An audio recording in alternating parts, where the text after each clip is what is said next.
Hello दोस्तों। इस video में हम EMRS जैसे टायर 2 के लिए प्रैक्टिस सेट नंबर 5 करने वाले हैं। तो जैसा कि आप सभी को पता है, टायर 2 की एग्जाम डेट आ गई है जो कि है 24 मार्च। ओके। और हमने इससे पहले 4 प्रैक्टिस सेट कर लिए हैं, ये पांचवा है। तो इसके अंदर हमने टोटल जो है 15, अगर एक सेट में डिस्क्रिप्टिव टाइप क्वेश्चन किए और 5 सेट हो गए तो हमारे 75 क्वेश्चन हो गए हैं। ठीक है। और आपको ये टारगेट लेके चलना है। देखो, जहां तक मुझे लगता है 10 क्वेश्चन इजीली इनमें से आ जाएंगे। ठीक है, बहुत इंपॉर्टेंट वाले जो क्वेश्चन है, मेन जो क्वेश्चन है वही करवाए हैं। तो आपको ये 10 क्वेश्चन ये गलत नहीं करने हैं, तो आपको आंसर राइटिंग की प्रैक्टिस करनी है ज्यादा से ज्यादा। ओके। तो चलो अब हम शुरू करते हैं इसको। और इसकी जो PDF है आपको नीचे डिस्क्रिप्शन में टेलीग्राम चैनल का लिंक मिल जाएगा, वहां पर आपको मिल जाएगी। तो सबसे पहला क्वेश्चन है, which type of memory act as a high speed waiting room for data frequently used by the CPU। Waiting room के लिए कौन सी मेमोरी यूज होती है? वेटिंग रूम के लिए होती है कैसे मेमोरी। ठीक है, इसी के अंदर जो है स्टोर होता है, जो भी मेमोरी होती है, जो बैकएंड में काम चल रहा होता है, वो सब इसी में स्टोर होता है। Which of these is an example of non volatile storage. Volatile, Bhola, Bhola से रिलेट किया था, भोले राम जी थे, तो नॉन वोलेटाइल रैम से अपोजिट रोम होगा। और रोम को हम हार्डवेयर से कंपेयर करते हैं। What is the main purpose of the control unit in the CPU? To direct and coordinate most of the operations in the computer. ये क्या करता है? डायरेक्ट और कोऑर्डिनेट करता है मोस्ट ऑफ द ऑपरेशंस, ज्यादातर ऑपरेशंस को कंप्यूटर के अंदर। ठीक है, इस टाइप के क्वेश्चन में अगर आपको तुक्का भी लगाना है तो वो जो बड़ा ऑप्शन होता है वो लगाना। ठीक है। तो ये होगा इसका right answer. What is the full form of BIPS? BIPS की फुल फॉर्म क्या होगी? पीछे ऐसा है, इसका मतलब होता है सेकेंड पर सेकेंड। ये वाला हो जाएगा बिलियंस ऑफ इंस्ट्रक्शंस पर second. Which hardware part is often called the skeleton of the computer because it holds all the components together? तो ये हो जाएगा मदरबोर्ड। ओके, क्योंकि सभी कंपोनेंट कहाँ पर होते हैं? वो मदरबोर्ड पर होते हैं। Which Windows shortcut key is use to minimise all open windows? सभी ओपन विंडोज को मिनिमाइज करने के लिए कौन सी शॉर्टकट की का यूज किया जाता है? तो ये हो गई विंडोज E+D, मिनिमाइज करने के लिए। What is a multi user operating system? Multi user का मतलब है जहां पर मल्टीपल यूजर्स एक्सेस कर सकते हैं साइमल्टेनियसली, मतलब कि एक साथ। In a file system what is a root directory? Root directory क्या होती है फाइल सिस्टम के अंदर? तो ये होती है the top level directory in a file system hierarchy. जो रूट डायरेक्टरी क्या होती है, जैसे ऐसे ये बनती है ना फाइल, मतलब एक फाइल के अंदर दो दो फाइल होगी, तो रूट डायरेक्टरी इसको बोलते हैं जो टॉप लेवल पर होती है। What is the extension for a compressed और जिप्ड फोल्डर इन विंडोज? ठीक है, जिप्ड लिख रखा है तो इससे आप इजीली गैस कर सकते हो .ZIP होगा, लेकिन कंप्रेस्ड, अगर ओनली कंप्रेस्ड दिया होता तो आपको गैस करने में थोड़ी दिक्कत हो सकती थी। Which utility is used to see how much RAM and CPU a specific program is using right now? Right now कौन सा स्पेसिफिक प्रोग्राम, कौन सा कितनी मेमोरी CPU की यूज कर रहा है, वो पता लगाने के लिए होता है task manager. In MS Word which feature allows you to send the same letter to many different people with, ये हम पहले भी कर चुके हैं, मेल मर्ज होता है ये। In MS Excel what happens if you pull the fill handle? Fill handle को अगर आप पुल करते हो, जो स्मॉल स्क्वायर होता है ना, जिस सेल को हमने सिलेक्ट किया हुआ है बॉटम राइट में उसके, जैसे कि ये सेल है तो यहाँ पर होता है वो छोटा सा, उसको अगर हम पुल करते हैं डाउनवर्ड की तरफ तो क्या होता है? तो इसका आंसर होगा इट कॉपीज द कंटेंट और कंटिन्यूज ए सीरीज लाइक डेट्स और नंबर। अगर हमने इसके अंदर एक लिख रखा है और इसको यहाँ से हम स्टार्ट करके नीचे ले जाएंगे तो ये सभी सेल में एक को रिपीट कर देगा, कॉपी कर देगा। अगर नीचे वाली में 2 लिख रखा है, 2 लिख रखा है और इन दोनों को सेलेक्ट करके फिर नीचे ले जाएंगे तो वो काउंटिंग स्टार्ट कर देगा। Which shortcut key is used to insert a new slide in a PowerPoint presentation? PowerPoint presentation में न्यू स्लाइड ऐड करने के लिए कौन सी शॉर्टकट की होती है? तो ये होती है Ctrl+M। In MS word what is the header? MS word में हेडर क्या होता है? जो पेज के ऊपर होता है ना, जैसे कि ये पेज है तो इसके ऊपर हम हेडर बना सकते हैं और वो हर एक पेज पे होगा, हर एक पेज पे कॉमन रहेगा वो, तो उसको हम बोलते हैं हेडर। तो ये हो जाएगा text that appear at the top margin of every page, प्रत्येक पेज पे रहेगा वो। What is the keyboard shortcut to justify a paragraph align to both the side? Justify का मतलब है यहाँ से स्टार्ट होगा और यहाँ तक जाएगा, हर एक टेक्स्ट जाएगा यहाँ तक, जस्टिफाई करना बोलते हैं उसको। उसके लिए शॉर्टकट की होती है Ctrl+J, जे से justify. What does HTTP stand for? HTTP की फुल फॉर्म क्या होती है? Hyper text transfer protocol. ये हो जाएगा option B. What is the shortcut key to open the print preview? Print preview open करने के लिए शॉर्टकट की क्या होती है? Ctrl+F2 से हम प्रिंट प्रीव्यू ओपन कर सकते हैं। What is the full form of BIOS? BIOS भी हम पढ़ चुके हैं, बेसिक इनपुट आउटपुट सिस्टम होता है ये। Which shortcut is use to highlight the address bar in a web browser? Web browser में एड्रेस बार को हाईलाइट करने के लिए कौन सी शॉर्टकट की होती है? आप देखोगे कि Ctrl+L होती है तो आप इसी को टिक कर दोगे, लेकिन Alt+D से भी हम हाईलाइट कर सकते हैं और F6 से भी। तो इसका सही ऑप्शन जो होगा वो होगा all of the above. F6 से भी हम हाईलाइट कर सकते हैं एड्रेस बार को, ये एड्रेस बार है इसको, और Alt+D से भी और Ctrl+L से भी। What is A bug in computer terminology? Bug किसी एरर को बोलते हैं, हम एरर को बग बोलते हैं कंप्यूटर की लैंग्वेज में। Which device is use to connect multiple computers in a local network and direct data specifically to the intended device? ठीक है, मल्टीपल डिवाइसेस को कनेक्ट करता है और जहाँ पर डेटा भेजना होता है केवल वहीं पर डेटा को सेंड करता है, तो ये होता है स्विच। ठीक है, हब भी ऐसे ही करता है लेकिन ये सभी को डेटा भेजता है। What is the internet? Internet क्या होता है? Global network of interconnected computers. Computers का एक, मतलब इंटरकनेक्टेड कंप्यूटर्स का एक ग्लोबल नेटवर्क, उसको हमें इंटरनेट बोलते हैं। Which protocol is use to send emails? ये होता है SMTP।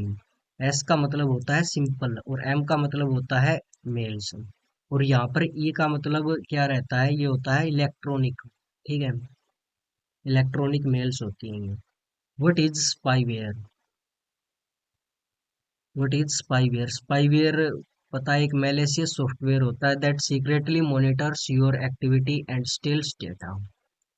ठीक है, तो आपको ये क्वेश्चन थोड़े से इजी लग रहे होंगे लेकिन मैं बता रहा हूँ क्वेश्चन इसी लेवल के आएंगे। अगर आपको पजल करेंगे तो वो केवल लैंग्वेज में करेंगे। ठीक है, लैंग्वेज ऐसी बना देंगे कि कोई इंसान है, उसने कंप्यूटर खरीदा, उसके अंदर कोई स्पाईवेयर था जिसकी वजह से उसको हार्म हो रहा है उसके डेटा को, तो क्या क्या है वो चीजें, ऐसी कुछ लैंग्वेज देंगे और उससे आप पजल हो सकते हो, वरना क्वेश्चन इसी लेवल के आएंगे। What is a cyber attack that tries to guess your password by trying very every possible combination? बार बार कॉम्बिनेशन लगते हैं, उसको क्या बोलते हैं? वो होता है ब्रूट फोर्स अटैक। ठीक है, which of the following is an input device that allows you to draw on a computer screen? Computer screen पर ड्रॉ करने के लिए कौन सा डिवाइस होता है? तो ये होता है ग्राफिक टैबलेट, स्टाइलस या फिर ग्राफिक टैबलेट। ठीक है, जिससे हम कंप्यूटर की स्क्रीन पर ड्रॉ कर सकते हैं। What is the full form of SSD? SSD की फुल फॉर्म क्या होती है? तो ये होती है solid state drive. Solid state drive होती है SSD की full form. Which key on the keyboard is use to turn the numeric keypad on और ऑफ? बहुत इजी है, नम लॉक होता है, number lock. What is the keyboard shortcut to redo? ठीक है, अनडू के लिए जेड होता है और रीडू के लिए वाई होता है, control plus Y. Which generation of computer used transistor? Transistor कौन सी जनरेशन में यूज होने स्टार्ट हो गए थे वैक्यूम ट्यूब की जगह पर? यह आसान हो गया आपके लिए क्योंकि वैक्यूम ट्यूब आपको पता है फर्स्ट जनरेशन में थे, तो ट्रांजिस्टर सेकंड जनरेशन में हो जाएंगे। ये जनरेशन भी आज वाली क्लास में हम देखने वाले हैं, computer generation. What is cloud computing? Cloud computing क्या है? Using remote server on the internet to store and जो आपको गूगल देता है कि गूगल ड्राइव में आप अपने डॉक्यूमेंट्स को सेव कर सकते हो, वो भी क्लाउड कंप्यूटिंग का ही एक एग्जाम्पल है। Which port is commonly use to connect a monitor to a CPU? Monitor को सीपीयू से कौन सा एक प्रोवाइड करता है, कौन सा पोर्ट है जो कनेक्ट करने में यूजफुल है? हाई डेफिनेशन वीडियो के लिए, तो वीडियो के लिए HDMI पोर्ट होता है। What is the shortcut key to close a tab in a web browser? Web browser में किसी टैब को क्लोज करना है तो कंट्रोल प्लस W का यूज हम करते हैं। Which of the following is a search engine? Search engine का एग्जाम्पल कौन सा है? तो ये होगा डक गो। ये एक सर्च इंजन है। बाकी जो ये है इंटरनेट एक्सप्लोरर, सफारी और ये क्रोम, तो ये दो एग्जाम्पल है, ये ब्राउजर के एग्जाम्पल है। What is malware? मेलवेयर क्या होता है? मेलवेयर होता है short for malicious software. Malicious software की शॉर्ट फॉर्म होती है ये। मैलिशियस का MAL और सॉफ्टवेयर का WARE। Malicious software. In MS Excel which function is used to find the highest value? Highest value को फाइंड करने के लिए कौन सा फंक्शन होता है MS Excel के अंदर? तो ये होता है मैक्स। ठीक है। What is the shortcut key to bold? Bold के लिए कंट्रोल प्लस बी होता है। ये आपको पता ही होंगे, बोल्ड के लिए बी और इटैलिक के लिए आई, अंडरलाइन के लिए यू, कंट्रोल के साथ प्रेस करते हैं इन्हें हम। Which component is the brain of computer? Computer का ब्रेन CPU होता है। What is the full form of LAN? LAN की फुल फॉर्म बहुत इंपॉर्टेंट टॉपिक है कंप्यूटर नेटवर्क का। जो इम्पोर्टेंट टॉपिक है वो यही है, लैन और वैन। इन दोनों को अच्छे से पढ़ना, और डिस्क्रिप्टिव टाइप क्वेश्चन भी है, तो ये इन्हीं में से पक्का एक क्वेश्चन पक्का मिलेगा आपको ये। What is the shortcut key to open an existing file in any MS Office program? Existing file को ओपन करने के लिए कंट्रोल प्लस O होता है। ठीक है, तो ये 40 हमने ऑब्जेक्टिव टाइप क्वेश्चन कर लिए और 5 हमने टोटल सेट किए अभी तक। तो हमारे टोटल 200 MCQ हो गए हैं। ये इनके आंसर है। तो देखो, अब हम करेंगे डिस्क्रिप्टिव टाइप क्वेश्चन। हमारा पहला क्वेश्चन है, right full form of the following abbreviation used in computer terminology and also explain. IBM, ENIAC, ENIAC, एडवैक और एडसैक, यूनिवैक, ये सभी जो है कंप्यूटर के नाम है ये। और IBM एक कंपनी का नाम है, international business machines. IBM is a well known multinational technology company. Multinational technology company है ये। और IBM नाम से फिर कंप्यूटर भी बने थे क्योंकि ये एक कंपनी है। It is famous for making computer software and providing IT services. Computer software बनाने के लिए ये एक कंपनी है। IBM played a major role in the development of early computers. पहले जो कंप्यूटर बने बने थे उनमें बहुत मेजर रोल इसने प्ले किया था। And business computing systems. अब देखो ENIAC क्या है। सबसे पहले तो मैं ये बोल रहा हूँ कि इनकी फुल फॉर्म आपको याद रखनी है। ENIAC की फुल फॉर्म है electronic numerical integrator and computer. Electronic numerical integrator and computer was the first electronic general purpose computer. ये पहला इलेक्ट्रॉनिक जनरल पर्पस कंप्यूटर था। It was developed in 1945। 1945 में ये डेवलप किया गया था and used mainly for complex calculation like military और scientific problems के लिए ही ये केवल यूज किया जाता था। It was very large and consumed a lot of electricity. ये बहुत बड़ा था और बहुत ज्यादा इलेक्ट्रिसिटी कंज्यूम करता था। अब देखो एडवेक। एडवेक की फुल फॉर्म है electronic discrete variable automatic computer. Electronic discrete variable automatic computer. It was one of the earliest computer to use the stored program concept। इसके अंदर स्टोर कर सकते थे हम प्रोग्राम को, where instructions and data were stored in memory, जहाँ पर memory में इंस्ट्रक्शंस को या डेटा को हम स्टोर करते थे। This idea become the base for modern computers. तो मॉडर्न कंप्यूटर्स में भी यही होता है, जो सभी प्रोग्राम है वो हमारे कंप्यूटर में स्टोर होते हैं। EDSAC electronic delay storage automatic calculator. ये फुल फॉर्म आपको याद रखनी है, electronic delay storage automatic calculator. इसमें कैलकुलेटर है इन दोनों में, सी का मतलब था कंप्यूटर। ठीक है। It was an early computer developed and Cambridge university में बना था ये computer. It was one of the first practical stored program computer. ये भी एक प्रोग्राम स्टोर होता था, वो कंप्यूटर था। And was mainly used for academic और रिसर्च वर्क के लिए ये यूज होता था। यूनिवैक की फुल फॉर्म है universal automatic computer. UNIVAC UNIV से है, universal automatic computer. It was the first commercial computer. ये पहला कॉमर्शियल कंप्यूटर था, used for business and government purposes. ये बिजनेस के लिए और गवर्नमेंट पर्पस के लिए था। It became famous for correctly predicting the US president election का जो रिजल्ट वो प्रेडिक्ट किया था 1952 में, उसके लिए ये बहुत फेमस हुआ था। अब देखो बहुत इंपॉर्टेंट है ये वाला क्वेश्चन भी। What is the generation in computer terminology? List various computer generation along with key characteristic of computers of each generation. Generation क्या है, कितने तरह की जनरेशन हुई है अभी तक। In computer terminology a generation refer to a stage of development of computer. Computer के डेवलप होने की स्टेज को रेफर करता है generation. Classified on the basis of main technology used. Technology कौन सी यूज हुई है, टाइम पीरियड क्या रहा है, साइज कंप्यूटर अगर टेक्नोलॉजी चेंज होगी तो साइज भी छोटे होते आए हैं, स्पीड में भी फर्क पड़ा है और कॉस्ट में भी कम होता आया है, प्राइस और कैपेबिलिटी भी बढ़ी है। Each new generation show improvement over the previous one. ठीक है, पहले वाली से इम्प्रूव होके अगली जनरेशन आई है। कंप्यूटर जनरेशन एंड देयर की कैरेक्टरिस्टिक। तो टोटल जो है 5 जनरेशन में डिवाइड कर सकते हैं हम कंप्यूटर्स को। तो सबसे पहली फर्स्ट जनरेशन 1940 से लेके 1956 तक जनरली हम मानते हैं। और इनके अंदर आपको टेक्नोलॉजी सबसे पहले ध्यान में रखनी है। टेक्नोलॉजी थी इसमें vacuum tubes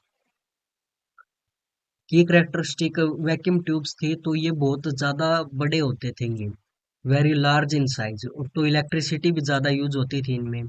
produced a lot of heat. Electricity ज़्यादा यूज हो रही है, बहुत बड़े थे ये, तो हीट भी ज़्यादा प्रोड्यूस करते थे। उसके साथ ही फिर ये बहुत ज़्यादा महंगे थे।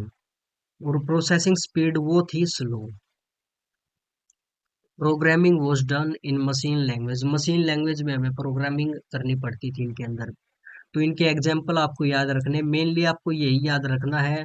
टाइम ड्यूरेशन थोड़ा मोटा मोटा याद रखना है कि 40 से 56 तक था। वैक्यूम ट्यूब्स टेक्नोलॉजी बहुत इंपॉर्टेंट है, टेक्नोलॉजी कौन सी यूज हुई और उसके बाद इनके एग्जाम्पल्स। एनियक और यूनिवैक। सेकंड जनरेशन को 1956 से लेके 1963, 56 से 63 तक हम देखते हैं सेकंड जनरेशन में। सेकंड जनरेशन में क्या यूज होते थे, ट्रांजिस्टर। तो ट्रांजिस्टर यूज हो रहे थे वैक्यूम ट्यूब्स की जगह पर। तो साइज जो है थोड़ा सा स्मॉल हो गया था, स्मॉलर देन फर्स्ट जनरेशन, थोड़े से छोटे थे फर्स्ट जनरेशन वाले से। लेस हीट प्रोड्यूस, कम हीट प्रोड्यूस करते थे। मोर रिलायबल थे, ज़्यादा विश्वास कर सकते थे हम इन पर। और फास्ट थे वैक्यूम ट्यूब्स वाले कंप्यूटर्स से। और used assembly language and early high level language like Fortran. Mostly assembly language use होती थी और कुछ हाई लेवल लैंग्वेज जैसे कि फोर्ट्रान जो कि अर्ली पहले यूज होती थी, फोर्ट्रान वो यूज होती थी इसमें। ट्रांजिस्टर टेक्नोलॉजी थी और असेंबली लैंग्वेज यूज होती थी। इसके एग्जांपल IBM 1401 है। थर्ड जनरेशन कंप्यूटर ये थे 1964 से 75 तक, 64 से लेके 75 तक। टेक्नोलॉजी इनमें आईसी इंटीग्रेटेड सर्किट्स यूज होने लगे थे, आईसी चिप यूज होने लगी थी। मच स्मॉलर एंड चीपर, तो ये थोड़े से सस्ते भी हो गए थे और छोटे भी हो गए थे साइज में। फास्टर प्रोसेसिंग, प्रोसेसिंग तेज हो गई थी। लेस पावर कंजप्शन, पावर भी कम यूज होता था। बेटर रिलायबिलिटी, रिलायबिलिटी और बढ़ गई थी। और supported operating system, operating system support होने लगा था, चलने लगा था इनमें। Used high level language like COBOL और बेसिक, ये जो है प्रोग्रामिंग लैंग्वेज यूज होने लगी थी इनमें। और इनके एग्जांपल है आईबीएम सिस्टम और 360। अब है फोर्थ जनरेशन ऑफ कंप्यूटर, 1975 से 89 तक, 75 से लेके 89 तक। इनमें कौन सी टेक्नोलॉजी यूज होती थी? माइक्रो प्रोसेसर, माइक्रो प्रोसेसर इनमें यूज होने लगे थे। की करेक्टरिस्टिक क्या है इनमें? वेरी स्मॉल इन साइज, बहुत स्मॉल साइज के बन गए थे ये। और यहीं से जो है पीसी और लैपटॉप आने शुरू हो गए थे। वेरी फास्ट एंड पावरफुल, बहुत पावरफुल थे। लो कॉस्ट था, कॉस्ट अब बहुत कम हो गया है इनका। High storage capacity, capacity storage की कैपेसिटी भी बढ़ गई। यूजर फ्रेंडली इंटरफेस हो गया था। Used modern programming language like, और ये जो प्रोग्रामिंग लैंग्वेज है ये यूज होने लगी थी सी, सी प्लस प्लस, जावा। डेस्कटॉप कंप्यूटर्स और लैपटॉप, ये इनके एग्जांपल्स हो गए। फिफ्थ जनरेशन कंप्यूटर में, जो कि 89 89 से अब तक चल रही है, इनको हम बोलेंगे टेक्नोलॉजी यूज थी इनमें मल्टी कोर प्रोसेसर चिप्स। ठीक है, बेस्ड ऑन एआई और मशीन लर्निंग, आप जो देख रहे हो आज के टाइम पे वो इसी की करेक्टरिस्टिक होंगी, इसी के फीचर्स होंगे। एआई और मशीन लर्निंग पर बेस है। Can understand natural language, natural language भी समझ लेता है। हाई स्पीड एंड एक्यूरेसी ज़्यादा है। Used in robotics, expert systems, voice recognisation, इनमें इनका यूज होता है। और अंडर डेवलपमेंट है, अभी भी डेवलप हो ही रहे हैं। एआई बेस्ड सिस्टम इनके एग्जांपल है। स्मार्ट रोबोट्स हो गए, ये सब इनके एग्जांपल हैं। तो ये थी 5 जनरेशन, 5 जनरेशन ऑफ कंप्यूटर। अब देखो, नेक्स्ट क्वेश्चन है, draw a block diagram to illustrate basic organisation of a computer. Computer की बेसिक ऑर्गेनाइजेशन क्या है? Explain the function of various unit, various units, जो अलग अलग यूनिट है उनके फंक्शन क्या होंगे? तो देखो, सबसे पहले हम कंप्यूटर को इनपुट देते हैं और फिर उसके अंदर प्रोसेसिंग होती है जो कि सीपीयू करता है, ये सीपीयू हो गया। ठीक है, और कुछ स्टोरेज, जहाँ पर मेमोरी स्टोर होती है, कुछ स्टोरेज सीपीयू के अंदर होती है और बाकी स्टोरेज यूनिट अलग से होती है। ठीक है, और फिर हमें क्या मिलता है? रिजल्ट, आउटपुट हमें मिलती है। हमने इनपुट दी, प्रोग्राम और रो डेटा था वो दिया और उससे हमें रिजल्ट मिला। ये है बेसिक ऑर्गेनाइजेशन कंप्यूटर का। सबसे पहले इनपुट दी जाती है, फिर वो प्रोसेसिंग होती है सीपीयू के अंदर। सीपीयू की दो यूनिट है, कंट्रोल यूनिट और अर्थमेटिक लॉजिक यूनिट। दोनों के अलग अलग काम है, जो कि डेटा शेयर करते रहते हैं, इंस्ट्रक्शन और डेटा का फ्लो स्टोरेज यूनिट के साथ में। और फिर हमें आउटपुट मिलती है। तो सबसे पहले देखो इनपुट यूनिट। इनपुट यूनिट क्या करती है? Takes data and instructions from the user, user से डेटा लेगी और इंस्ट्रक्शंस लेगी, कन्वर्ट करेगी उनको मशीन रीडेबल फॉर्म में, मशीन लैंग्वेज में उनको कन्वर्ट करेगी। Sends data to the memory और सीपीयू फॉर प्रोसेसिंग, प्रोसेसिंग के लिए मेमोरी को या सीपीयू को डेटा सेंड कर देगी। एग्जाम्पल, इनपुट यूनिट के एग्जाम्पल आपको पता है क्या है? ये हो जाएंगे कीबोर्ड हो गया, माउस हो गया और स्कैनर, ये इनपुट यूनिट के एग्जाम्पल है। उसके बाद आती है memory unit. Memory unit store करेगी डेटा को, इंस्ट्रक्शंस को, और उसके बाद जो रिजल्ट मिलता है सीपीयू प्रोसेस करके डेटा को रिजल्ट देता है, उनको भी स्टोर करती है memory unit. Provide data to CPU whenever needed, जब जरूरत होती है तो डेटा को प्रोवाइड करती है सीपीयू को। स्टोर्स बोथ टेम्परेरी और परमानेंट, दोनों तरह के डेटा को ये स्टोर करती है। एग्जाम्पल इसके रैम, रोम और हार्ड डिस्क हो जाएंगे। सेंट्रल प्रोसेसिंग यूनिट, सीपीयू क्या होता है? सीपीयू को हम ब्रेन ऑफ द कंप्यूटर कहते हैं। It perform all processing and decision making. ठीक है, कोई भी कैलकुलेशन वगैरह, कोई डिसीजन लेना है, ये सभी काम हमारा सीपीयू करता है, सेंट्रल प्रोसेसिंग यूनिट, इसीलिए इसको ब्रेन ऑफ कंप्यूटर भी बोलते हैं। इसके दो पार्ट होते हैं, दो यूनिट होती है सीपीयू की, एक होती है कंट्रोल यूनिट और एक होती है अर्थमेटिक लॉजिक यूनिट, एएलयू। तो कंट्रोल यूनिट क्या करती है? Control and coordinate all operation. कौन से ऑपरेशन होने हैं वो सब कंट्रोल एंड कोऑर्डिनेट करती है। डायरेक्ट इनपुट, प्रोसेसिंग और आउटपुट एक्टिविटीज इनको देखती है, इनपुट को, प्रोसेसिंग को और आउटपुट को। Tells other unit what to do and when to do. तो एकदम इजी लैंग्वेज में है कि ये दूसरी यूनिट्स को बताती है कि क्या करना है। अर्थमेटिक लॉजिक यूनिट, ये अर्थमेटिक लॉजिक, अर्थमेटिक हम मैथमेटिक्स सब्जेक्ट के लिए यूज करते हैं। तो जो भी एडिशन, सब्ट्रैक्शन, मल्टीप्लिकेशन, डिवीजन होता है, उन सबको ये परफॉर्म करता है। और कोई भी लॉजिकल ऑपरेशन है, लॉजिकल एंड और नोट, कंपैरिजन होते हैं, कंपैरिजन कोई जैसे कि less than, greater than, equals to है, वो सब कंपैरिजन एएलयू में होते हैं। उसके बाद आता है आउटपुट यूनिट। डेटा को प्रोसेस करके रिजल्ट को हमारे मेमोरी यूनिट में स्टोर कर देता है। तो उसके बाद display processed result to the user, user को रिजल्ट दिखाता है प्रोसेस जो किया है वो। Convert machine output, machine output देती है उनको ह्यूमन रीडेबल, जिसे हम समझ सके, उनमें ये कन्वर्ट करता है, उनमें ये आउटपुट यूनिट ही कन्वर्ट करती है। और जो हम डेटा देते हैं और उसको मशीन लैंग्वेज में कन्वर्ट करने का काम वो होता है इनपुट यूनिट का, convert input into machine readable form. जिसके एग्जांपल मॉनिटर, प्रिंटर और स्पीकर ये हो जाएंगे, जहां से हमें आउटपुट मिलती है। तो देखो अब हम करने वाले question number 4। What are registers? Registers क्या होते हैं? Name some commonly used registers and describe briefly the function of each. तो जो ब्रीफली डिस्क्राइब करने हैं जो most important commonly used register है वो। तो सबसे पहले देखो, register are small high speed memory location inside the computer, inside the CPU. सीपीयू के अंदर ये बहुत छोटी एक मेमोरी लोकेशन होती है और हाई स्पीड, बहुत हाई स्पीड होती है इसकी, रैम और रोम से बहुत ज्यादा।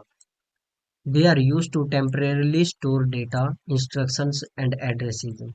तो ये टेम्परेरी स्टोर करते हैं किसी भी डेटा को, इंस्ट्रक्शंस को और किसी एड्रेस को। Data are currently being processed है, जो करंटली प्रोसेस हो रहा है वो डेटा।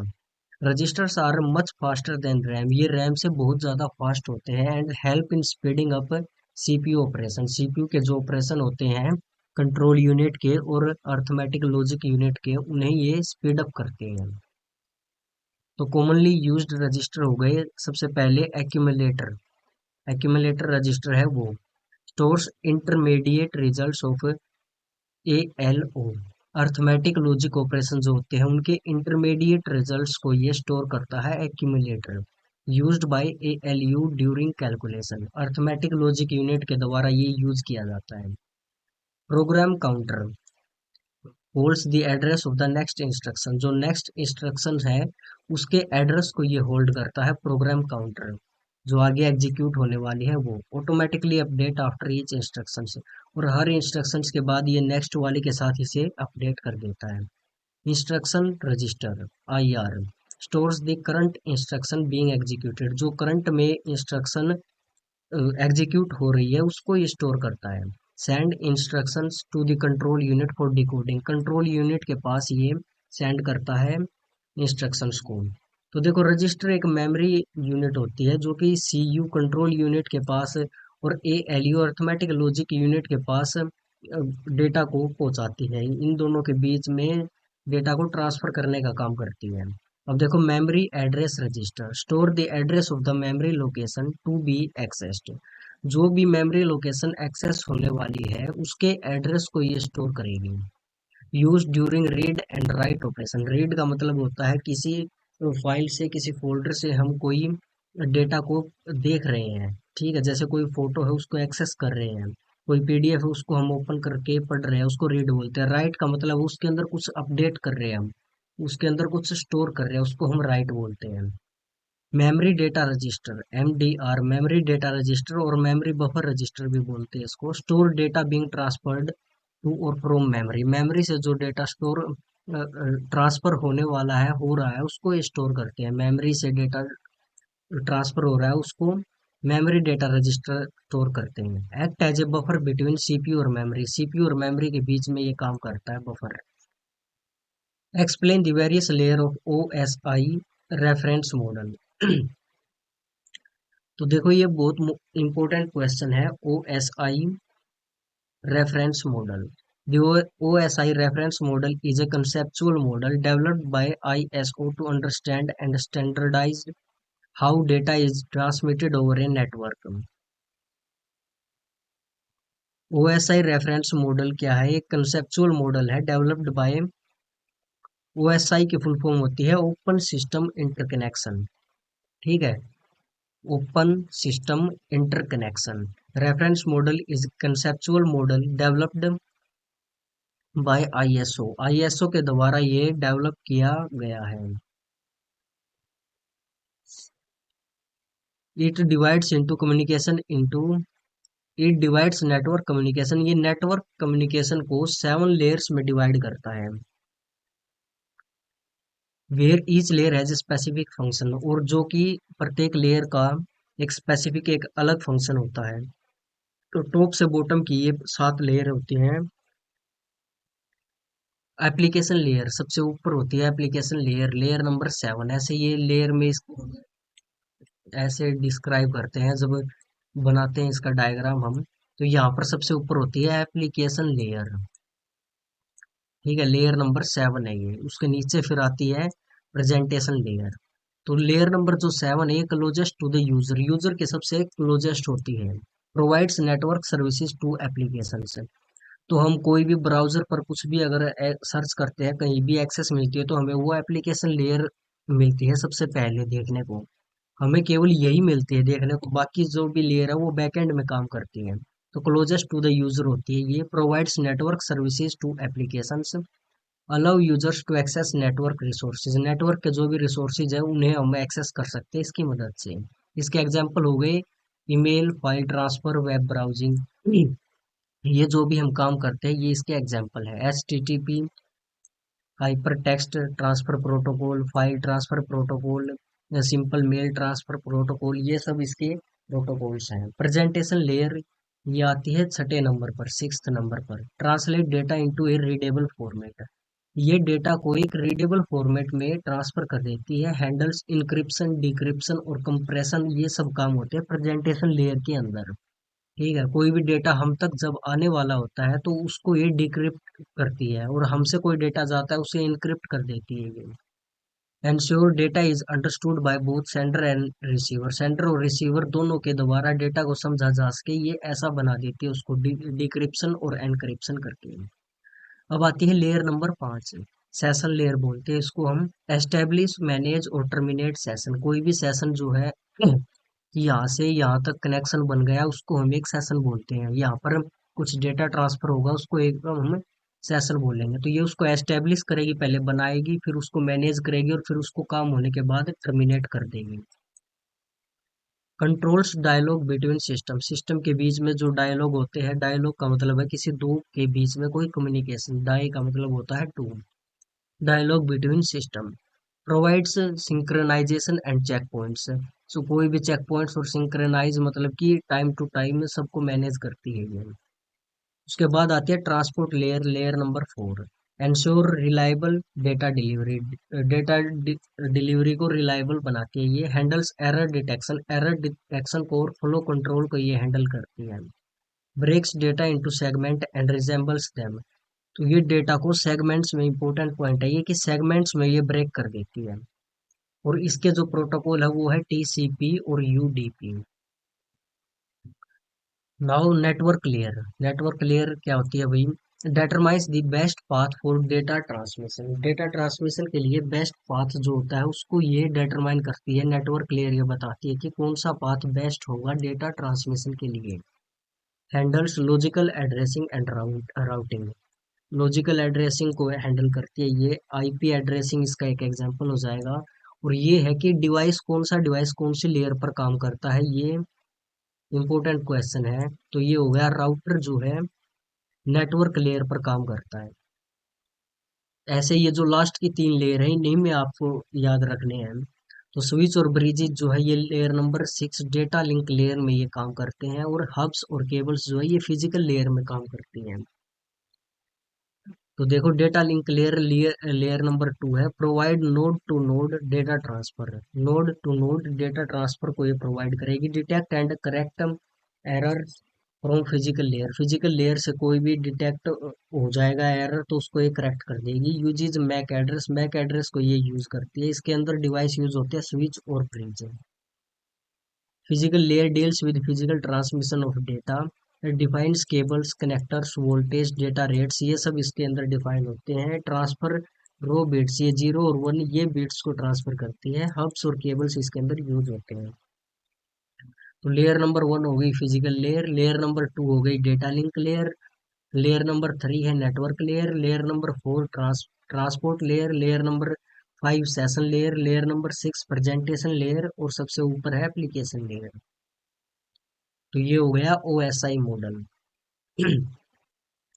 अब आता है कि ब्रिज, राउटर और गेटवे, इनके ऊपर शॉर्ट नोट लिखो कि ये क्या क्या है। तो ब्रिज देखो, a bridge is a networking device use to connect two or more LAN segment, कोई भी दो लैन सेगमेंट आपको पता है लोकल एरिया नेटवर्क, किन्हीं भी दो सेगमेंट्स को जोड़ने के लिए ब्रिज का काम करते हैं। It works at the data link layer, ये हमने पढ़ा था कि डेटा लिंक लेयर पर ब्रिज और स्विचेज ये काम करते हैं। तो इसके फंक्शन क्या हो गए, use of MAC address to filter traffic, traffic को फिल्टर करने के लिए ये मैक एड्रेस का यूज करता है। Reduce network congestion, divides a large network into smaller segment, large network को ये स्मॉलर सेगमेंट में डिवाइड कर देता है। इंप्रूव नेटवर्क परफॉर्मेंस, इससे नेटवर्क की परफॉर्मेंस बढ़ जाती है।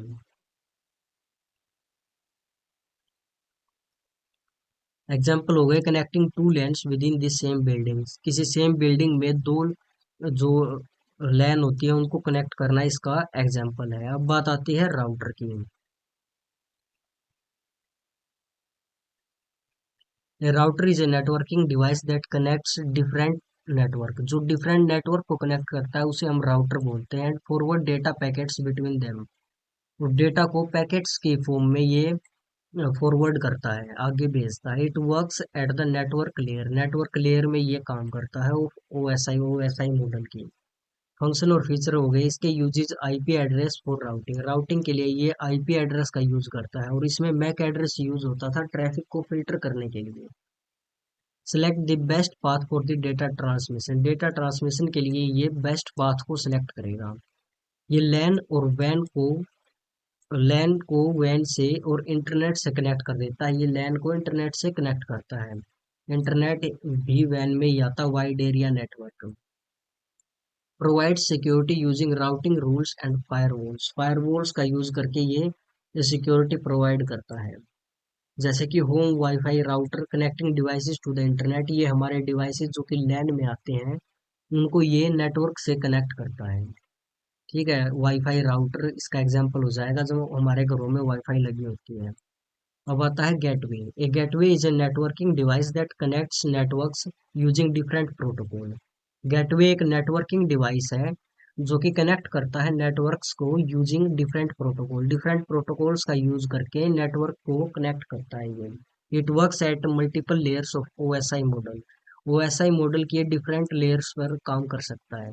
इसके फंक्शन हो गए convert data from one protocol to another, ये एक प्रोटोकॉल से दूसरे प्रोटोकॉल में डेटा को गेटवे जो होता है कन्वर्ट कर देता है।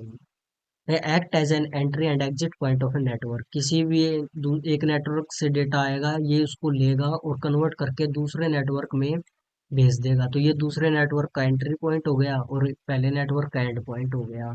ऐसे act as an entry and exit point of a network. Used when network have different architecture, जब अलग अलग आर्किटेक्चर के नेटवर्क को जोड़ना होता है तब हम इसका यूज करते हैं। Connecting a local network to the internet और क्लाउड सर्विसेज, जैसे कि हम किसी लोकल नेटवर्क को किसी क्लाउड सर्विस या इंटरनेट से हम कनेक्ट करते हैं तो हमें गेटवे की जरूरत पड़ती है। उसके बाद आता है differentiate between analogue and digital transmission of data, give their relative advantages and disadvantages. तो इसके एनालॉग ट्रांसमिशन क्या होता है डेटा का, और डिजिटल ट्रांसमिशन क्या होता है, कौन सा बेस्ट होता है, किसके क्या एडवांटेजेस है, ये बताने हैं। तो देखो, एनालॉग ट्रांसमिशन हो गया, डिजिटल ट्रांसमिशन। एनालॉग ट्रांसमिशन में कंटिन्यूअस सिग्नल जाते हैं, और डिजिटल ट्रांसमिशन में डिस्क्रीट सिग्नल जाते हैं, जीरो और वन की फॉर्म में जाते हैं। एनालॉग सिग्नल को हम ऐसे दिखाते हैं ग्राफ में, जब हम दिखाते हैं तो जैसे कि ये लाइन है, तो यहाँ पर ऐसे दिखाएंगे, सीधे कंटिन्यूअस सिग्नल जाएंगे। और इसके अंदर जब हम दिखाते हैं तो ये ऐसे हम दिखाते हैं, ऐसे, फिर ऐसे, क्योंकि यहाँ पर एक की फॉर्म में जा रहा है, यहाँ पर जीरो, यहाँ पर एक, यहाँ पर जीरो, तो ऐसे हम इसको दिखाते हैं। Data form uses varying wave form. ये वेरिंग वेव फॉर्म, वेरिंग का मतलब होता है जो चेंज हो रही है, वो वेव फॉर्म यूज करते हैं। ये बाइनरी डिजिट्स को यूज करते हैं, यहाँ पर वेव फॉर्म यूज होते हैं, यहाँ पर बाइनरी डिजिट यूज होते हैं। हाईली अफेक्टेड बाय नॉइस, और इस ये नॉइस में हाईली इफेक्ट हो जाते हैं। ये लेस इफेक्ट, ये कम इफेक्ट होता है इन पर नॉइस का। लेस एक्यूरेट, तो अगर नॉइस ज्यादा हो रही है तो ये एक्यूरेट कम होंगे, और ये हाईली एक्यूरेट होंगे, सही होंगे ये। तो ये डिफिकल्ट एरर डिटेक्शन, इनके अंदर जो है डिफिकल्ट हो जाएगा एरर डिटेक्शन करना। Easy using error detection techniques, इनमें एरर डिटेक्शन इजीली डिटेक्ट हो जाते हैं, एरर एरर डिटेक्शन टेक्निक्स का यूज करके। Transmission distance, quality degrades over long distance. Long distance में हम जब सिग्नल भेजते हैं तो क्वालिटी बहुत खराब हो जाती है। Can travel long distance with repeater, repeaters का हम यूज करके इनको हम लॉन्ग डिस्टेंस तक भेज सकते हैं। इनके एग्जांपल हो गए जैसे टेलीफोन, रेडियो सिग्नल्स। इनके हो गए कंप्यूटर नेटवर्क्स और इंटरनेट। इंटरनेट और कंप्यूटर नेटवर्क है, ये डिजिटल ट्रांसमिशन से डेटा ट्रांसफर होता है इनका। और टेलीफोन होते थे जो पहले, वो डेटा सिग्नल्स हो गए, इन्हें ये एनालॉग ट्रांसमिशन होता है इनका। तो अब देखो, एनालॉग ट्रांसमिशन के एडवांटेजेस हो गए, simple and easy to implement. Implement करना बहुत इजी है। सुटेबल फॉर वॉइस और ऑडियो सिग्नल, वॉइस और ऑडियो सिग्नल के लिए सुटेबल है, क्योंकि जो मेमोरी होती है, स्टोरेज होती है, वो भी कम होती है, और और ये कम होती है इनकी स्टोरेज, इसीलिए ये मतलब कि ज़्यादा इनमें नॉइस भी नहीं होती। रिक्वायर लेस बैंडविथ, बैंडविथ कम यूज होती है इनके अंदर। डिसएडवांटेज हो गए, इजीली अफेक्टेड बाय नॉइस और डिस्टोर्शन, नॉइस ज्यादा होता है इनमें। सिग्नल क्वालिटी डिक्रीजेज और डिस्टेंस, ज्यादा डिस्टेंस में भेजने हो तो सिग्नल की क्वालिटी डिक्रीज हो जाती है। Error detection and correction is difficult, error को डिटेक्ट करना और करेक्शन करना, उनमें ये मुश्किल होता है इनमें। अब आते हैं डिजिटल ट्रांसमिशन पे। एडवांटेजेस हो गए, हाई रिलायबिलिटी और एक्यूरेसी, एक्यूरेसी होती है डिजिटल ट्रांसमिशन में। Better noise immunity, noise immunity भी बेटर होती है कि नॉइस कम आए। इजी एरर डिटेक्शन और करेक्शन है, इजी होता है एरर को डिटेक्ट करना और करेक्ट करना। Support data compression end encryption, data को कंप्रेस कर सकते हैं हम इसमें, जिसकी वजह से हम इसे लॉन्ग डिस्टेंस तक भेज सकते हैं, और एनक्रिप्ट हो जाता है डेटा। तो देखो, इसकी जो डिसएडवांटेजेस थी वो इसके अंदर एडवांटेजेस में आ गई। इसके डिसएडवांटेजेस क्या हो गए, मोर कॉम्प्लेक्स है ये, रिक्वायर्स हायर बैंडविड्थ, बैंडविड्थ इसके अंदर ज़्यादा होती है। Conversion from analogue to digital में बी नीडेड, और जब हमें एक सिग्नल से दूसरे में भेजना है तो कन्वर्ट करना इन्हें थोड़ा सा मुश्किल होता है। तो इसकी जो मेन मेन एडवांटेजेस थी वो इसके डिसएडवांटेजेस में आ गए। जैसे कि वो तो ज़्यादा कॉम्प्लेक्स नहीं था, इजी टू यूज था, ये थोड़ा सा कॉम्प्लेक्स सिस्टम हो जाता है। अब आता है वीपीएन। वीपीएन जो कि बहुत सारे लोग यूज करते हैं। What do you mean bye VPN, using various types of, explain various types of VPN, VPN के अलग अलग टाइप्स को एक्सप्लेन करो। वीपीएन की फुल फॉर्म होते हैं वर्चुअल प्राइवेट नेटवर्क। ये हमें एक प्राइवेट नेटवर्क प्रोवाइड करता है। VPN creates a secure end encrypted connection over the internet, internet पर ये हमें एक सिक्योर और एन्क्रिप्टेड कनेक्शन प्रोवाइड करता है, allowing users to safely send and receive data as if they were directly connected to a private network। ये ऐसा काम कर देता है कि हम किसी प्राइवेट नेटवर्क से कनेक्टेड है ऐसा फील हो, सेफली सेंड कर सकते हैं, कोई भी डेटा को रिसीव कर सकते हैं।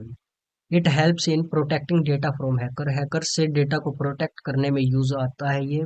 Securing communication over public network, public networks में हमें कोई कम्युनिकेशन करनी हो तो उसे सिक्योर करता है ये।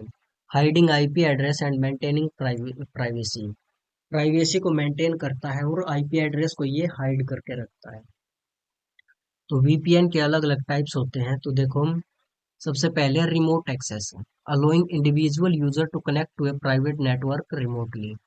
ये अलग अलग यूजर्स को इंडिविजुअली की एक एक यूजर को connect to a private network, अलग अलग यूजर अगर प्राइवेट नेटवर्क से कनेक्ट हो रहा है रिमोटली अलग अलग जगह से, तो ये होता है remote access. Commonly used by employees working from home, work from home जो एम्प्लॉय कर रहे हैं उनके लिए उनमें यूज होता है ये, उनके द्वारा यूज होता है। User connects through VPN client using internet, VPN client के थ्रू कनेक्ट होते हैं इंटरनेट से। ऑफिस एम्प्लॉय एक्सेसिंग कंपनी, इसका एग्जांपल हो जाएगा कि ऑफिस का कोई एम्प्लॉय कंपनी को एक्सेस कर रहा है घर से। Site to site VPN, connect two or more network securely over the internet, ये पूरे के पूरे नेटवर्क को कनेक्ट करता है। Used by organisation with multiple branches, जैसे कि कोई भी ऑर्गेनाइजेशन है जिसकी मल्टीपल ब्रांचेज है तो उन ब्रांचेज को एक दूसरे से कनेक्ट करने के लिए इसका यूज होता है। No VPN client needed for individual user, individual user के लिए वीपीएन क्लाइंट की जरूरत नहीं पड़ती है, जैसे कि हेड ऑफिस को कनेक्ट करना होता है ब्रांचेज के साथ। Intranet VPN, used within an organisation to connect different department, किसी ऑर्गेनाइजेशन के अंदर, किसी भी ऑर्गेनाइजेशन के अंदर अलग अलग डिफरेंट अलग अलग डिपार्टमेंट को कनेक्ट करने के लिए यूज होता है। इंटरनेट, इंटरनेट नहीं, ये यहाँ पर है इंट्रानेट, इंट्रानेट का मतलब है एक ही ऑर्गेनाइजेशन के अंदर, और एक्स्ट्रा नेट का मतलब हो जाता है ऑर्गेनाइजेशंस को किसी बाहर की पार्टी से, बाहर के पार्टनर से कनेक्ट करना, वो हो जाएगा एक्स्ट्रा नेट। और इंट्रानेट वीपीएन है ऑर्गेनाइजेशंस को उसी के डिफरेंट डिपार्टमेंट से कनेक्ट करना। इम्प्रूव इंटरनल कम्युनिकेशन सिक्योरली, ये इंटरनल कम्युनिकेशन को इम्प्रूव करता है। Type of site to site VPN, ये साइट टू साइट वीपीएन की तरह होता है। Secure communication between department of same company, same company के डिपार्टमेंट में सिक्योर कम्युनिकेशन होती है इससे। Extranet company network connected to supplier network, कोई भी सप्लायर नेटवर्क है उससे अगर कनेक्ट करना हो कंपनी को तो ये उसमें यूजफुल होता है। अब बात आती है client to site VPN, a single user connects to a corporate network securely, ये रिमोट एक्सेस जो वीपीएन हमने पढ़ा था उसी की तरह होता है। इसमें एक सिंगल यूजर कनेक्ट करता है corporate network securely, corporate corporate network से। Student accessing college network from home, जैसे कि हम स्टूडेंट जो है वो कॉलेज के नेटवर्क को एक्सेस करते हैं घर से। एडवांटेजेस ऑफ वीपीएन, डेटा को सिक्योर रखता है, प्राइवेसी का ध्यान रखता है। Safe access on public WiFi, public WiFi में अगर हम यूज कर रहे हैं तो वहां पर सेफ एक्सेस कर सकते हैं हम। Cost effective compare to leased line, leased line से जो है कॉस्ट में भी सही पड़ता है ये। अब नेक्स्ट क्वेश्चन है, ninth question, write the step to add a bookmark in your document. Document MS Word का जो डॉक्यूमेंट होता है उसके अंदर बुकमार्क को ऐड कैसे करते हैं। बुकमार्क का मतलब है कि कोई भी पॉइंट हमें मार्क करना हो जहाँ पर हमें किसी भी टाइम पहुंचना हो तो वहां पर हम पहुंच सकें। तो देखो, step to add a bookmark in a document, open the MS Word, place the cursor at the location where you want to add the bookmark, click on the insert tab from the menu bar। तो देखो insert tab से हम bookmark को connect use कर सकते हैं हम। सबसे पहले देखो ये जो ऊपर होते हैं, फाइल हो गया, home, insert, draw, design, layout, references, MS Word के अंदर ये इनको हम बोलते हैं tabs. File tab, home tab, insert tab, draw tab, layout tab, reference tab, mailing tab, review tab, ये बहुत इंपॉर्टेंट है, मतलब इनमें से क्वेश्चन हमारा बन सकता है। ठीक है, तो इंसर्ट टैब में जैसे कि अब हम आए हुए हैं इंसर्ट टैब में, तो इंसर्ट टैब में जो ये यहाँ पर लाइन से सेपरेट किए हुए हैं, ये लाइन आपको दिख रही होगी इससे नीचे, इनको हम बोलते हैं, ये जो बीच में इनको बोलते हैं ग्रुप। ये हो गया पेज ग्रुप, ये टेबल्स ग्रुप, ये illustrations group, media group, links group, comments group, header and footer group, यहाँ पर टेक्स्ट ग्रुप और सिंबल्स ग्रुप, ये होते हैं ग्रुप। तो सबसे पहले हमें क्या करना है, जहाँ पर भी इंसर्ट करना है बुकमार्क को वहां पर हमें कर्सर को लेके जाना है। जैसे कि यहाँ पर हमें इंसर्ट करना है तो यहाँ हम कर्सर को ले आए, और फिर उसके बाद इंसर्ट टैब में आना है। इंसर्ट टैब में आके हमें लिंक्स वाले ग्रुप में जाना है और फिर बुकमार्क पर क्लिक कर देना है। Click on the insert tab from the menu bar, इसको मेन्यू बार बोलते हैं। इसमें इंसर्ट टैब पर क्लिक किया। In the link group, links group है ये, और इसमें क्लिक ऑन द बुकमार्क, ये बुकमार्क का ऑप्शन है, यहाँ पर हमने क्लिक कर दिया। देखो bookmark dialog box will appear, bookmark का जो डायलॉग बॉक्स है वो ओपन हो जाएगा। Type name for the bookmark, bookmark के लिए कोई भी नाम हमें दे देना होगा, स्पेस इसमें अलाउड नहीं होता। Click on the add button, और फिर ऐड बटन पर क्लिक कर देंगे तो ये बुकमार्क सक्सेसफुली ऐड हो जाएगा। Now you can quickly jump to this location any time using the bookmark, bookmark का यूज करके हम किसी भी टाइम इस लोकेशन पर आ सकते हैं। अब आता है कि लिंकिंग क्या होती है और एम्बेडिंग क्या होती है एमएस वर्ड के अंदर। तो देखो लिंकिंग का मतलब है जब हम किसी भी चीज का लिंक दे देते हैं, ठीक है। और एम्बेडिंग का मतलब होता है उस लिंक में जो चीज है उसकी एक कॉपी हम इंसर्ट कर रहे हैं, ठीक है। इसको एक बार समझेंगे हम। Create a link between word document and source file, कोई भी सोर्स फाइल है और वर्ड डॉक्यूमेंट है, तो उनके बीच में ये एक लिंक का काम करेगा। एमएस वर्ड में होगा वो लिंक, लेकिन उस लिंक पर जब हम क्लिक करेंगे तो उस सोर्स फाइल पर हम पहुंच जाएंगे। इसमें insert A copy of the object inside the document, इसमें जो उस लिंक पर होगा ऑब्जेक्ट होगा उसकी कॉपी एमएस वर्ड में आ जाएगी। डिपेंडेंसी, इसमें depend on the source file, इसमें सोर्स फाइल पर डिपेंड रहना पड़ेगा कि सोर्स फाइल वहां पर होनी चाहिए तभी हमें वो रिजल्ट दिखेगा। इसमें does not depend on the source file, इसमें सोर्स फाइल पर डिपेंड नहीं रहता ये, क्योंकि उसका जो भी डेटा होता है वहां पर वो सब एमएस वर्ड में ही डॉक्यूमेंट में ही हमारा स्टोर हो जाता है। अपडेट इसमें, क्योंकि ये डिपेंड है सोर्स फाइल पर, अगर सोर्स फाइल चेंज होगी तो ये ऑटोमेटिकली अपडेट हो जाएगा जब सोर्स फाइल चेंज होगी।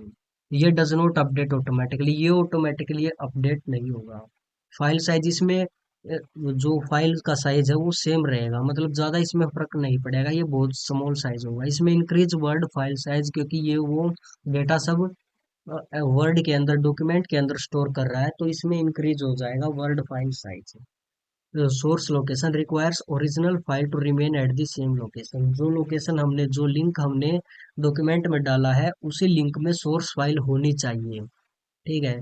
इसमें सोर्स फाइल वहां पर होनी रिक्वायर्ड नहीं है, एक बार अगर हमने लिंक डाल दिया तो वो सोर्स फाइल चाहे कहीं भी हो, फिर वो डेटा वहां पर हमारे एमएस वर्ड में ही आ जाएगा, तो इसमें जरूरी नहीं है कि source file required after embedding, उसके बाद हमारे को जरूरत नहीं पड़ती सोर्स फाइल की। Editing change reflects from source file, source file में कोई चेंज होंगे तो ये यहाँ पर आएंगे। Object edited only inside word, इसमें वर्ड के अंदर ही ऑब्जेक्ट को एडिट किया जाएगा। Best used when data change frequently, जब डेटा बार बार चेंज होता है तो हमें लिंकिंग का यूज करना चाहिए, और जब डेटा फिक्स रहता है, रेयरली चेंज होता है, तो हम एम्बेडिंग का यूज कर सकते हैं।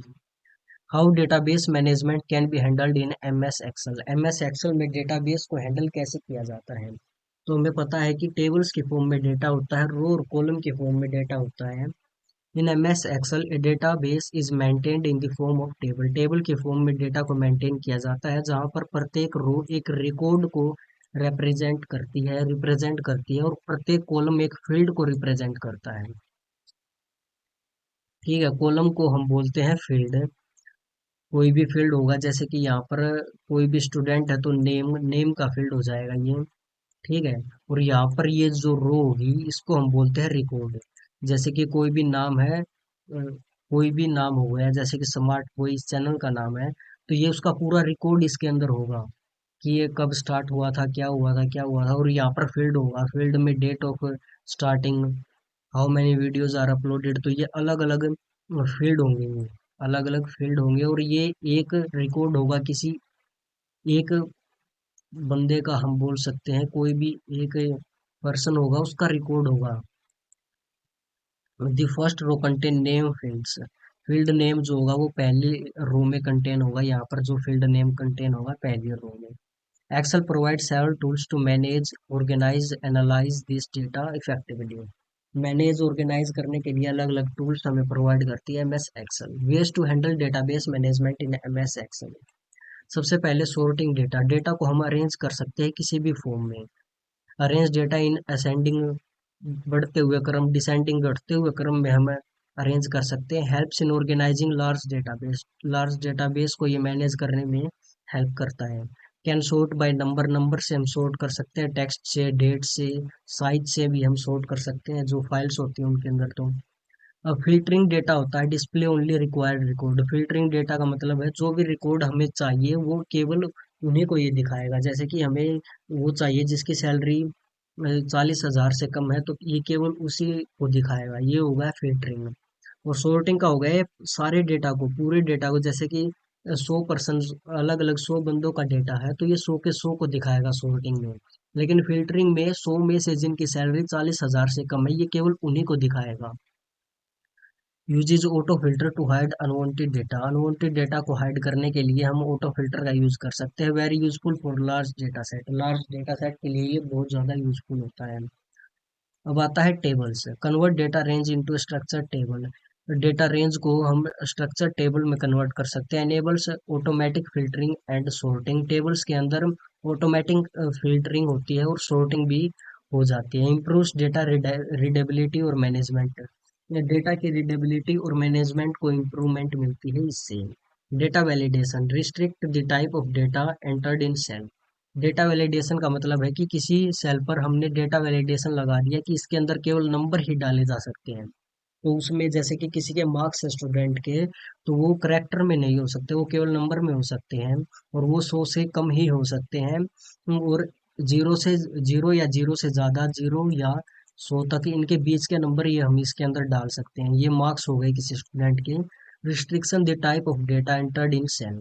सेल में किस टाइप का डेटा डलना है, कितना डेटा डलना है, वो हम रिस्ट्रिक्ट कर सकते हैं। Prevent incorrect data entry. अगर कोई 100 से ज्यादा नंबर डाल दे गलती से, तो ये उससे रोक देगा, इनकरेक्ट एंट्री हो जाएगी वो। अलाउ ओनली नंबर्स और स्पेसिफिक वैल्यू। कोई भी नंबर या स्पेसिफिक वैल्यू डालनी है तो ये केवल उसी को अलाउ करेगा।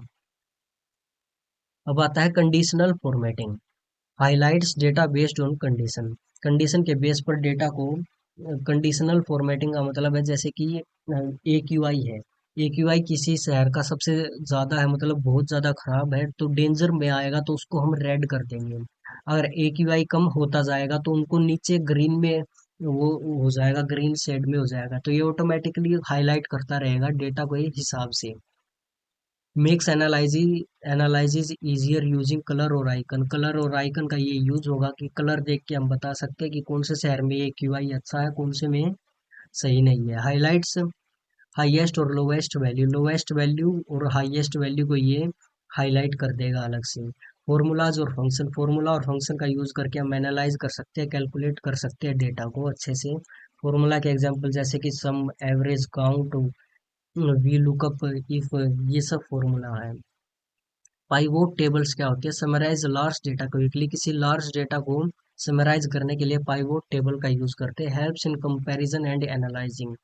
कंपैरिजन में और एनालाइजिंग में ये हेल्प करती है। यूजफुल फॉर रिपोर्ट्स और डिसीजन मेकिंग। डिसीजन मेकिंग के लिए और रिपोर्ट्स के लिए ये यूजफुल होती है। Charts and graphs converts data into visual form. ये डेटा को विजुअल फॉर्म में कन्वर्ट कर देते हैं। चार्ट्स हो गए, कोई भी ग्राफ हो गया। Makes trends and patterns easy to understand. कोई भी पैटर्न है, कोई भी ट्रेंड है, उसको आसानी से हम समझ सकते हैं चार्ट की मदद से या कि ग्राफ की मदद से। अब बात आती है कि एनिमेशन कैसे इंसर्ट करते हैं और साउंड कैसे इंसर्ट करते हैं। एमएस पावर पॉइंट में साउंड और एनिमेशन कैसे इंसर्ट करते हैं। सबसे पहले देखो एनिमेशन कैसे इंसर्ट करेंगे। Animation are use to add movement effect to text, image और ऑब्जेक्ट ऑन ए स्लाइड। किसी स्लाइड में टेक्स्ट को, इमेज को, किसी ऑब्जेक्ट पर कि वो कैसे आता हुआ नजर आएगा, मूवमेंट इफेक्ट वो ऐड होता है, उसको हम बोलते हैं एनिमेशन। ठीक है। Steps to insert animation. PowerPoint को ओपन करना है, प्रेजेंटेशन को, सिलेक्ट द टेक्स्ट और object you want to animate. जिसको हम एनिमेट करना चाहते हैं उस टेक्स्ट को या ऑब्जेक्ट को सिलेक्ट करना है। Click on the animation tab. जैसे कि उसमें दिखाए थे मैंने, टैब्स होते हैं ऊपर मेन्यू में, उसमें एक एनिमेशन का टैब मिलेगा, उस पर क्लिक करना है। Choose an animation from the animation gallery. फिर एनिमेशन गैलरी, एनिमेशन का एक ग्रुप होगा, उसमें गैलरी से हमें किस टाइप का एनिमेशन लगाना है उसे चूज कर लेना है। ये एनिमेशन के अलग अलग टाइप है। Entrance, emphasize exit motion path view. Click on the effect option to change direction or style. Effect option पे क्लिक करके हम डायरेक्शन को भी चेंज कर सकते हैं या स्टाइल को चेंज कर सकते हैं। Use animation pane to control timing और ऑर्डर। फिर टाइमिंग को भी हम कंट्रोल कर सकते हैं कि कितने टाइम में आता हुआ नजर आएगी। तो ऐसे जो है एनिमेशन लगता है। इंसर्ट साउंड इन ऑडियो को कैसे इंसर्ट करते हैं। Step two, sounds can be added to make presentation more engaging. More engaging बनाने के लिए हम साउंड को यूज इंसर्ट कर सकते हैं एमएस पावर पॉइंट में। Step two, insert sound. Open the desired slide. जिस स्लाइड में हमें साउंड लगानी है उसको ओपन करना है। Click on the insert tab. जैसे कि एनिमेशन टैब था वैसे ही एक इंसर्ट टैब मिलेगा, उस पर क्लिक करना है। Click on audio, choose audio. फिर ऑडियो पर क्लिक करना है और choose audio on my PC या रिकॉर्ड ऑडियो। रिकॉर्ड भी कर सकते हैं हम ऑडियो को, और ऑडियो को माई पीसी से भी हम सिलेक्ट कर सकते हैं। Select the audio file and click insert. फिर हमें क्या करना होगा, ऑडियो फाइल को सिलेक्ट करके इंसर्ट पर क्लिक कर देना है। Use the playback tab to. फिर प्लेबैक टैब को हम यूज कर सकते हैं। Set start option. स्टार्ट करने के लिए मतलब कि क्लिक में स्टार्ट अगर हम क्लिक करें तब सेलेक्ट होना चाहिए, या वो स्लाइड आते ही वो अपने आप ऑटोमेटिकली स्टार्ट हो जाना चाहिए। वॉल्यूम कितनी रहनी चाहिए और कहाँ से उसको स्टार्ट करना है, कहाँ पर वो खत्म करना है, खत्म होने के बाद दोबारा से स्टार्ट करना है या नहीं, वो सब हम सेलेक्ट कर सकते हैं यहाँ से। Now the next question is question number 13। What is file transfer protocol.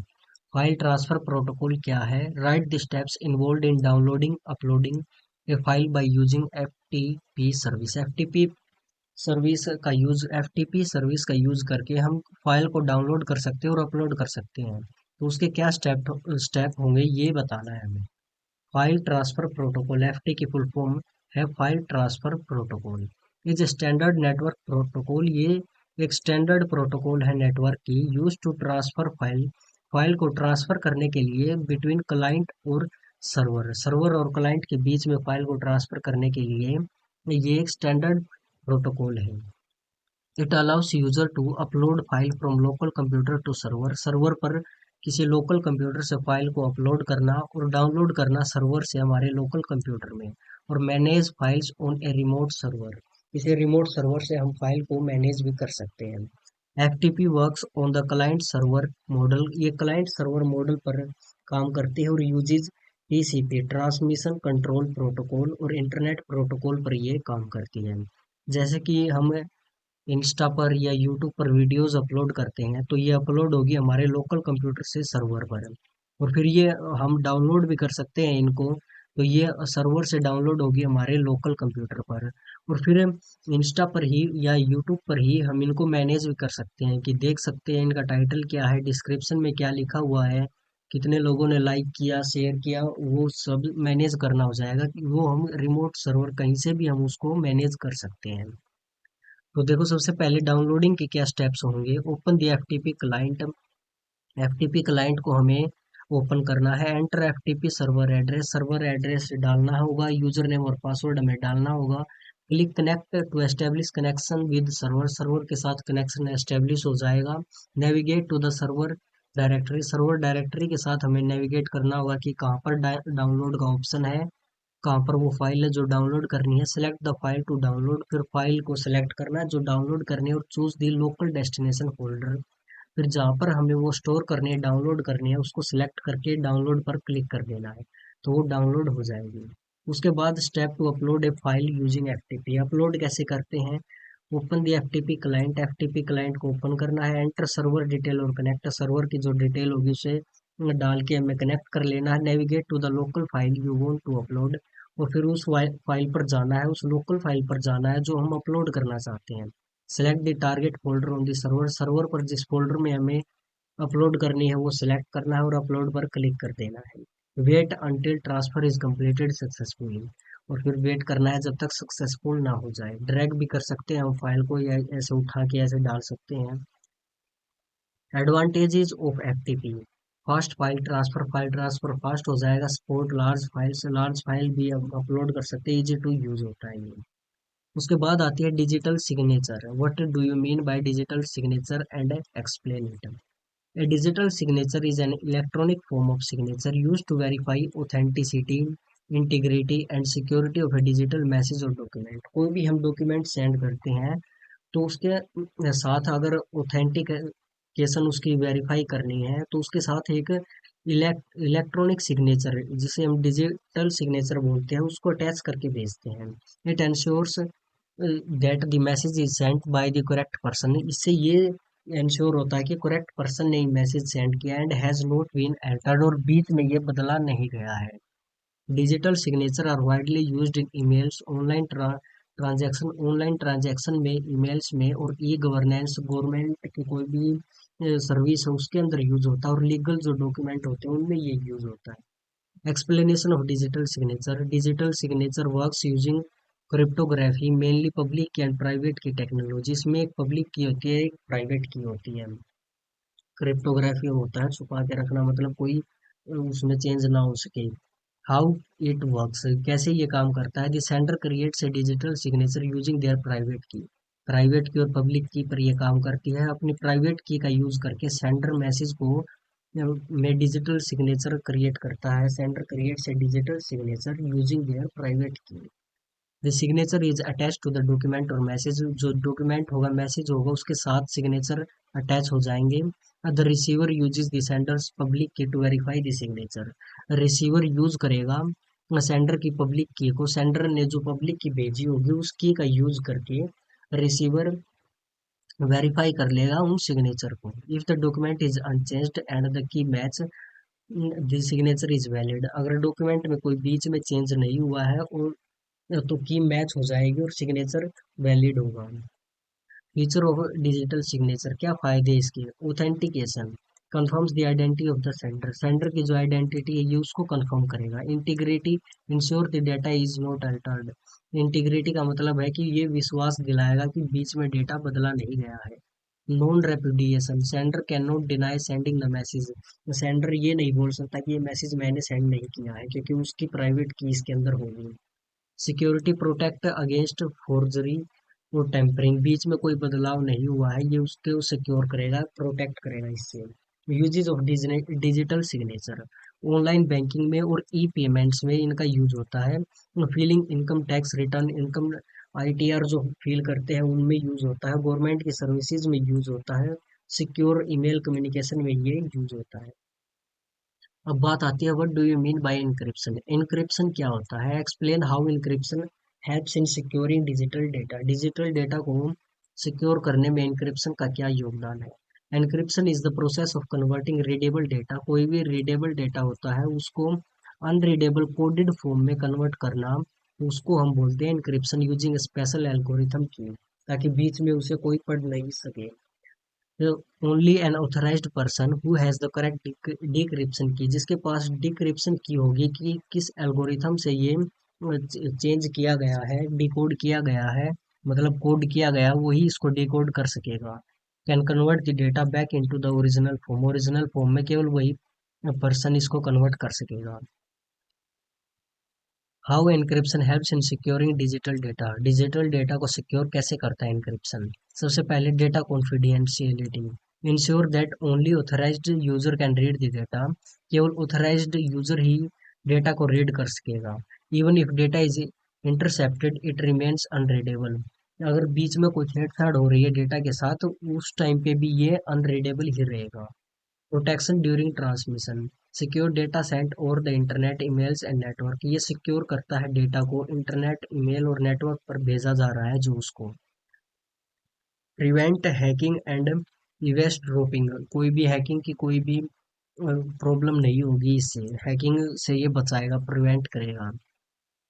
Data integrity helps detect if data has been altered during transmission, तो इससे हमें पता चल जाएगा, डिटेक्ट करने में आसानी होगी कि क्या डेटा कुछ चेंज किया गया है बीच में।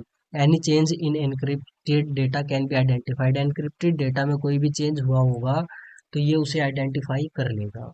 Authentication confirms the identity of the sender और रिसीवर, ऑथेंटिकेशन का मतलब है कि आइडेंटिटी सेंडर की और रिसीवर की आइडेंटिटी कंफर्म हो जाती है इससे। ऑफन यूज्ड विद पासवर्ड और डिजिटल सर्टिफिकेट, कोई भी डिजिटल सर्टिफिकेट और पासवर्ड के साथ यूज किया जाता है ये। Security of stored data protects data stored on hard drives, servers and cloud storage. ये प्रोटेक्ट करता है उस डेटा को जो कि हार्ड ड्राइव में है, सर्वर्स पे है या फिर क्लाउड स्टोरेज में है, उन सभी को। Even if a device is stolen, encrypted data stays safe. Encrypted data safe ही रहेगा अगर कोई डिवाइस चोरी भी हो जाता है तब भी। तो इसी के साथ हमारा ये प्रैक्टिस सेट नंबर 5 कंप्लीट हुआ है, जिसकी जो पीडीएफ है वो आपको नीचे डिस्क्रिप्शन में लिंक मिल जाएगा। और जो भी अब तक 5 जो प्रैक्टिस सेट हुए हैं उनको आपको एक बार फिर से देखना है और आंसर राइटिंग की प्रैक्टिस करनी है खुद से ही। ठीक है।